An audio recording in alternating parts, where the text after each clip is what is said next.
So you say you're against, your religion is against violence, and I have read in the book Cry of Pain that you're against violence and censorship.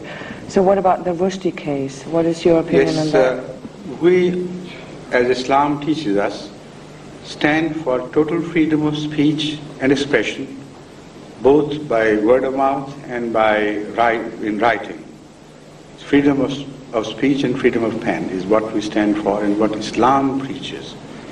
But also, sometimes this freedom is misused. And in the name of freedom of speech, sometimes you indulge in abuses, in creating wrong images of the people and maligning holy personages and so on and so forth. So that must be condemned, not only by Islam, but by every decent person in the world. In the case of Salman Rushdie, what we object to is not at all a disagreement with Islamic viewpoint or Islamic fundamental beliefs.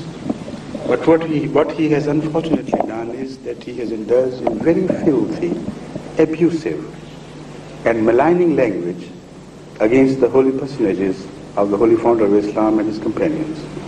Also, in the name of fiction, he has built some very filthy stories which have no relationship to the reality of the time. And people, innocent people like most Westerners are, as far as Islam goes, they are, as you rightly put, naive in a manner of speaking.